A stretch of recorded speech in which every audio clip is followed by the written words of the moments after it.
Mm.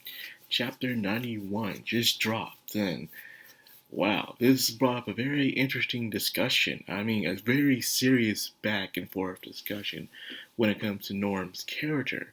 Despite everything else that's happening in this chapter, it all feels like background noise compared to what everyone's talking about. Norm, should you like her? Should you hate her? And like I said before, Mushoku Tensei has always been about perspective. You may see one character like this, but one character may see himself like that because of what's happening around them. We all perceive things differently. So that's why I like it. You can always take a bad character and the writer will show them their perspective. For instance, Paul, the first character that people did not like in the series was Paul. But then you see what he sees, what he's been through, and what he's done. He's a scummy character, but he's trying his best to do what he can for his family, despite the scummy things that he has done throughout his life. So in the end, I end up respecting him. Same thing with Eris. Eris, the way she was raised, caused her to be the way she is, and of course, even her mom was very attached to her for what has happened. But at the end of the day, people end up really being big fans of her, despite who she was. I myself still am a little distant towards Eris, but I can understand. Everything's all about perspective, and there's even more, but I'll go into spoilers for that. So, I guess before I get into the main thing about Nora, let's just talk about the side stuff. You know, um, one of the things we were talking about is some people do wish that they would take away the holy relic, the holy artifact. It just feels ridiculous that that's what Ree's going on and praying to. Me, I get that's just his character, just seem out of place, but it's weird. It is kind of weird. I'll admit that. Just someone as Roxy. Roxy has a very low self-esteem. Anyway, despite how good she is, she doesn't seem to be that confident in herself. She's very self-conscious. Besides the fact how old she is, you know, so some still see her as a child, and not just because of her size, but even the way she acts sometimes. Even in the demonic content, people can sometimes tell that she's an adult, but the way she acts, even with that, it's hard to tell that, hey, man, she's not an adult after all, with the way she acts. She's very insecure, childish, stubborn.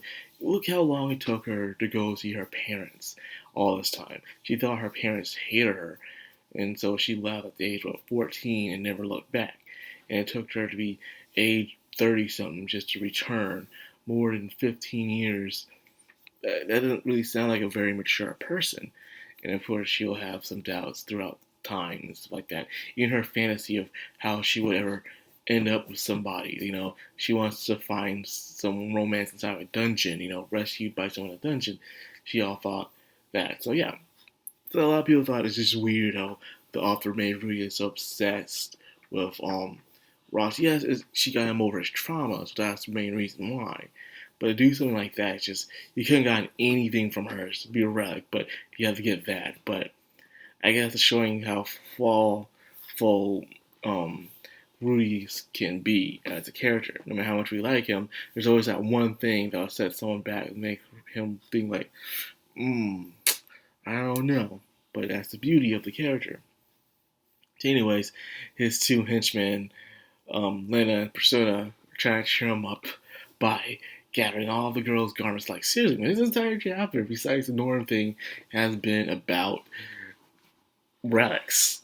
Lots and lots of relics. I mean, an entire bag of relics inside the thing, and to the point where he was almost about to be framed for it, but then he gave the he informed them that he had nothing to do with it. They did without permission, which I do enjoy about the series. Sorry, every time somebody just happens in the series and the main character has nothing to do with it.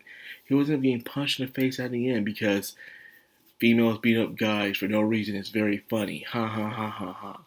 It's not. I always hate that crap. But luckily the author did something different. He explained everything and he was cleared of his name. Thank goodness. Now, Norn's at the school. Finally, we'll talk about Norn. Norn's here, and she seems to still be alone and very distant. Despite even her being by herself, she doesn't seem to have any friends there. So it's hard for a transfer student to fit in sometimes. It really is. You're late on making friends because you got there late. But again, I think Maria's kind of did the same thing, but he kind of changed as a person by now since he's, in that world, a fully grown adult. But anyways, all he was doing was like disciplining his henchmen, and she saw him, and it's that picture right there that I put on as a thumbnail. It shows the trauma that Norn has. When Norn first sees Rudius with an actual memory, not as a baby, she sees him beating up her hero, the person she likes the most. Say all you want about Paul, but for a lot of people during that time, during the Manga disaster, Paul was a hero. He was someone they looked up to. Yes, he was flawed with the constant drinking, but he was the only guy really doing something at that time. He rescued them, and to that, they see him as a savior for that. A guy who spent up all night and day looking for people tirelessly, just doing whatever he can to help out the missing people from his area. And people look up for him for that. So yeah, and Norm saw that. A guy who did everything, who went back and forth to make sure she's safe and to make sure everyone else around him is safe. So of course she's gonna see him as this amazing person. And then there's the other stuff that happened too, which I'll not get into because they'll probably show it later on.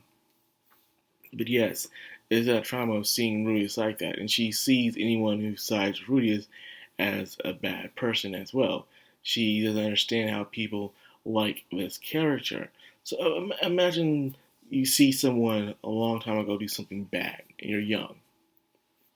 And you don't know this person. All you see is this bad thing happening to them, and they don't explain. Things just happen so fast. So you end up hating that person if you don't see them again for a while. So you do see them again later on down the road in life. And then they they they're not as you thought they are, but you have this feeling in the back of your brain like, nah man, this person's playing, you can't trust this person. Everyone's saying, oh, they changed, they're good, but because they know the perspectives of Rudius, so therefore they know who Rudius is, unlike she does. Imagine someone, you've met them personally, you saw them being a total bad person, and then everyone's telling you around you that no, they're good now, but you don't know that. You haven't seen it firsthand. You could think it could be a trap. And plus, with all the things that she did went through as time went on, she had a hard time trusting other people. And it's also an inferiority complex too. Well, not inferiority, but more like she's insecure as well.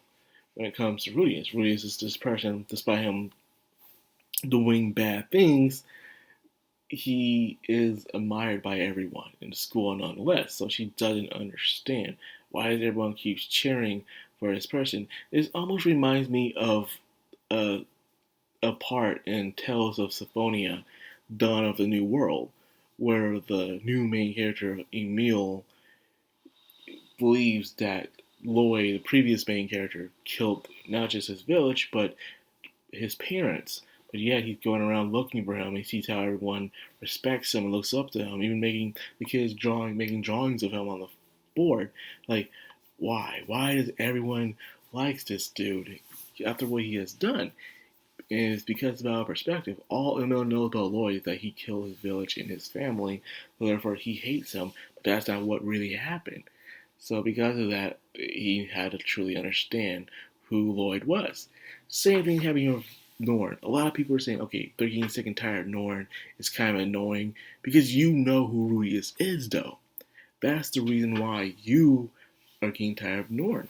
It's because you know who Rudius is. You know the kind of person he is. You know what really happened, but she didn't, though. She only saw what she saw, and she's still young. She's like, what, 11 or 10 years old? So, of course, she's going to think that way about things. Kids have a very high impact impression on people when they first see them, and when their first impression of you is very bad, they're not going to like you. You see, Aisha, however, she spent time with Rudius. Rudius pretended to be someone else, but she caught on quickly, and she played along too, and then realized that Rudius wasn't a bad person. And she ended up really admiring him for his quick cunningness and smarts. She admired him. Nor didn't have the same treatment. So that's the difference. And you find it amazing how Norn and Aisha are pretty much basically twins and stuff. You find that interesting? I find that pretty interesting. Yeah, it's pretty cool. Even though they're not from the same mom. Well, that stuff happens, babies being born on the same day, but being in the same house, that's very rare. Very rare. But yeah, and now it seems that Norn is locking herself inside the room in a way. So in a way, you see Norn is going through what Ruiz is going through, but differently. Norn is going through her own phase right now. And because of that, she's doing what Ruiz was doing in his previous world, locking himself in the room. That's the last panel that we see in this chapter, And now we're going to understand more what Norn is going through in her past couple of years since she saw Rudius back then in the time of what volume 5, I want to say, yeah, volume 5, yeah, of the light novels and stuff when he went to Millis. So I hope this helped you guys understand what happened and what's going on. And with this, I believe we're coming soon to an end of Volume 11 in the light novels.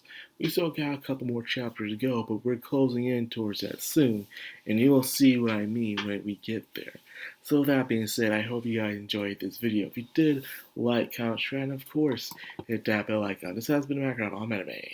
Signing out.